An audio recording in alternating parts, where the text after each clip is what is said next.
सागर में शनिवार को निगम परिषद का साधारण सम्मेलन आयोजित किया गया। सम्मेलन निगम के सभागार में हुआ, जिसमें विधायक शैलेंद्र जैन, महापौर संगीता तिवारी, निगम अध्यक्ष वृंदावन अहिरवार, निगम आयुक्त राजकुमार खत्री समेत MIC सदस्य, पार्षद, अधिकारी और कर्मचारी शामिल हुए। सम्मेलन में सबसे पहले बजट पेश किया गया, जिस पर चर्चा हुई। शहर विकास के मुद्दों पर चर्चा की गई, जिसमें नगर निगम क्षेत्र में जलकर बढ़ाने का प्रस्ताव रखा गया। होटल द ग्रैंड पैलेस बनाए अपने खूबसूरत व यादगार पलों को और भी खास। द ग्रैंड पैलेस के परिणय बंधन के साथ साईं वाटिका के पास भोपाल रोड सागर। वर्तमान में जलकर की दरें 150 रुपए प्रतिमाह और अनुसूचित जनजाति के लिए 75 रुपए प्रतिमाह हैं, जिन्हें बढ़ाकर 263 रुपए प्रतिमाह करने और प्रतिवर्ष 5% की वृद्धि करने का प्रस्ताव था। इस पर चर्चा की गई, जिसमें निगम के नेता प्रतिपक्ष और कांग्रेस के पार्षदों ने इसका विरोध किया। उन्होंने कहा कि पहले निगम को नियमित पानी की आपूर्ति करनी चाहिए, उसके बाद जलकर बढ़ाने पर विचार किया जाएगा। पार्षदों ने कहा कि शहर में केवल 10 से 12 दिन ही पानी की आपूर्ति हो रही है, ऐसे में जलकर नहीं बढ़ाया जाना चाहिए। इसके बाद निगम अध्यक्ष ने जलकर बढ़ाने के प्रस्ताव को अगले नगर परिषद के सम्मेलन में रखने का निर्णय लिया।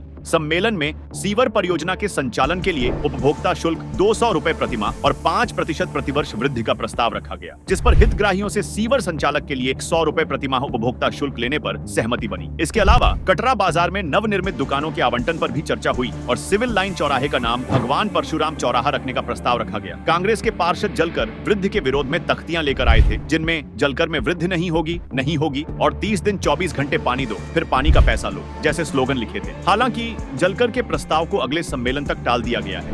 बजट जो है, जितना मैंने देखा है, बड़ा अच्छा बजट है। उसमें लोक कल्याणकारी अनेक योजनाओं को सतत रूप से जारी रखने का काम भी हुआ है। नई कुछ योजनाएं शुरू करने का, खास तौर से जो वाईफाई जोन विकसित करने का आइडिया है, बहुत अच्छा है। मैं उसके लिए उनको बधाई देना चाहता हूँ। लेकिन एक बात जो मुझे कमी लग रही है विगत दिवस में, कि खेल के मैदान विकसित होने चाहिए। पार्क विकसित हुए हैं, निश्चित रूप से उसका लाभ हमें मिल रहा है। सागर के तालाब में हमने उल्लेखनीय प्रगति की है, बहुत बेहतर स्थिति में हम पहुँचे हैं। अनेक चीज़ें स्पोर्ट्स के मामले में हमने स्टेडियम और खेल परिसर विकसित कर ली है, लेकिन शहर के एक ही हिस्से में हमारी सारी सुविधाएं हों, उस शहर के बाकी के हिस्से उससे वंचित हो, ये थोड़ा ठीक नहीं है। इस दिशा में परिषद ने सोचना चाहिए और मैं भी अपने विजन डॉक्यूमेंट के माध्यम से माननीय मुख्यमंत्री महोदय से इसके लिए विशेष स्पेशल ग्रांट ले आने की कोशिश करूंगा, ताकि हमारे बच्चे जो हैं खेल के मैदान में भी और खेल की गतिविधियों में भी आगे रहें। ये बजट जो है, बजट सत्र में जो चर्चाएं हुई हैं वो भी बड़ी अच्छी हुई हैं, बड़ी लाभदायी है और सब लोगों ने मिलके एक साथ जो जलकर की वृद्धि में अपनी अभिव्यक्ति देके अध्यक्ष महोदय ने बहुत अच्छा निर्णय किया है। मैं उसके लिए भी उन्हें बधाई देता हूं। लेकिन इस तरह के निर्णय को ये अप्रिय हो सकते हैं, लेकिन बहुत अधिक समय रोका नहीं जा सकता। अंतोगत्वा हमें उसकी ओर जाना होगा, लेकिन उसके पहले हमें स्वयं भी अपना अवलोकन करके और बेहतर दिशा में जाने की कोशिश करनी होगी। एक प्रस्ताव मैंने भी आज दिया है। एक बहुत अच्छा बजट प्रस्तुत किया है। अब हमें इस शहर को, जैसे हमने रोड, नाली, तालाब, इन चीज़ों को जब हमने आगे बढ़ाया और आज शहर की किसी भी रोड से निकल जाए तो विकास के मामले में आप देखेंगे कि हम इंदौर और भोपाल से कम नहीं। लेकिन अब यूथ को करना है, हमें लाइट के विषय में करना है। इस बजट में हमारी परिषद में हम जितने भी सामुदायिक भवन हैं उन भवनों पर सोलर लाइट लगाएंगे, सोलर पैनल लगाएंगे, जिससे लाइट की बचत हो।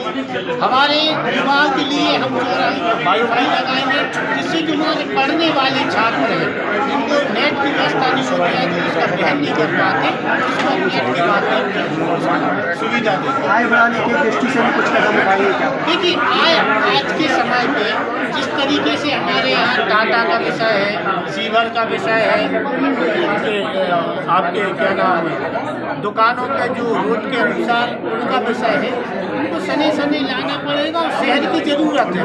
अगर हम स्मार्ट रोड चाहते हैं तो उसको हमें खर्चा भी करना पड़ेगा। आज जलकर के मामले में मैं आपको बता दूं, अभी महीने 2 महीने में जिस दिन ODM चालू हो जाएगा उस दिन जो हमें 3 करोड़ रुपए की चुंगी क्षतिपूर्ति मिल रही है, वो चुंगी क्षतिपूर्ति 2 करोड़ रुपया मध्य प्रदेश सरकार के माध्यम से टाटा कंपनी वहाँ से काट लेगी। और आज जो कर्मचारियों को तनख्वाह की स्थिति है उसमें आप सभी मानते हैं कि 2 महीने से स्थिति बहुत विकट है। ये पूर्व के हमारी परिषदों ने कुछ इस पर विचार नहीं किया, जिस कारण ये स्थिति है। क्योंकि परिषद में जो भी सर्वसम्मति से निर्णय होता है उसको पास किया जाता है। समस्त पार्षदों ने कहा है कि इस विषय को अगली बार रखिए, इसको अगली बार पुनर्विचार करें। होटल द ग्रैंड पैलेस, बनाए अपने खूबसूरत व यादगार पलों को और भी खास। द ग्रैंड पैलेस के परिणय बंधन के साथ शादी समारोह व पार्टियों को खास बनाने के लिए मनमोहक साज सज्जा के साथ स्वादिष्ट खाने का जायका लीजिए हमारे प्योर वेज केटरिंग के साथ। विशाल पार्किंग एरिया, CCTV से सुरक्षित कैंपस। हमारा पता है hotel the grand palace, Sai Vatika के पास, भोपाल रोड, सागर, मध्य प्रदेश।